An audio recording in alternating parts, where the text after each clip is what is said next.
திருப்பூர் செய்திகளை உடனுக்குடன் தெரிந்து கொள்ள நம் திருப்பூர் சேனலை சப்ஸ்கிரைப் செய்யவும். அமெரிக்க நாட்டில் நடைபெற்று முடிந்துள்ள அதிபர் தேர்தல் முடிவுகள் அமெரிக்க அரசியல் மட்டுமல்லாது உலக நாடுகள் அனைத்தும் எதிர்பார்த்து காத்திருந்தது.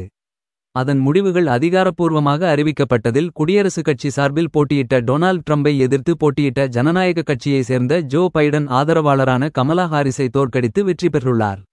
அமெரிக்காவில் இரண்டாவது முறையாக வெற்றி பெற்று அதிபராக உள்ள டிரம்பிற்கு இந்தியாவின் பிரதமர் மோடி, எதிர்க்கட்சி தலைவர் ராகுல் காந்தி மட்டுமல்லாது பல்வேறு நாட்டினுடைய தலைவர்களும் வாழ்த்து தெரிவித்து வருகின்றனர். இந்நிலையில் அமெரிக்கா, இந்தியாவுடனான வர்த்தக உறவு கடந்த காலங்களில் சிறப்பாக அமைந்தது போல புதிய அதிபர் பொறுப்பேற்ற பின்பும் அமைய வேண்டும் என வலியுறுத்தி வருகின்றனர். குறிப்பாக இந்தியாவிலிருந்து ஜவுளி, மருந்து மற்றும் இரசாயனப் பொருட்கள் இந்தியாவிலிருந்து அமெரிக்காவிற்கு ஏற்றுமதி செய்யப்பட்டு வருகிறது. ஏற்கனவே ட்ரம்ப் அதிபராக இருந்தபோது அவர் தொழில்துறையினை கையாண்ட விதம் மற்றும் சீனாவை தனக்கு எதிரான வலுவான போட்டி நாடாக கருதும் எண்ணம் ஆகியவை இந்தியாவுடன் அமெரிக்க வர்த்தக உறவு அதிகரிக்கக்கூடிய வாய்ப்பிருப்பதாக எதிர்பார்க்கப்படுகிறது.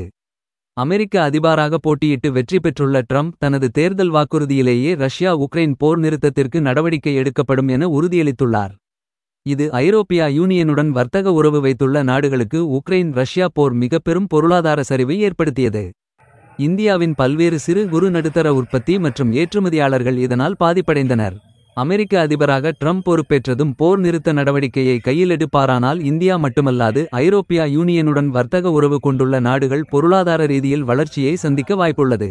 திருப்பூர் ஏற்றுமதியாளர்கள் சங்க தலைவர் KM சுப்பிரமணியம் கூறுகையில், அமெரிக்க அதிபர் தேர்தலில் டொனால்ட் ட்ரம்ப் வெற்றி பெற்றது வரவேற்கத்தக்கது. ஏற்கனவே அவரது ஆட்சியின்போது இந்தியா அமெரிக்க ஜவுளி ஏற்றுமதி நல்ல நிலையில் இருந்தது. இந்தியாவிற்கு ஒரு சகோதர நட்பு நாடாகவே அமெரிக்க உள்ளது. திருப்பூரிலிருந்து அமெரிக்காவிற்கு 30% ஆடைகள் ஏற்றுமதி செய்யப்பட்டு வருகிறது. இன்னும் 10% ஆர்டர்கள் அதிகரிக்கப்படுவதற்கான வாய்ப்பு இருப்பதாகவே கருதுகிறோம் என தெரிவித்தார். திருப்பூர் செய்திகளை உடனுக்குடன் தெரிந்து கொள்ள நம் திருப்பூர் சேனலை சப்ஸ்கிரைப் செய்யவும்.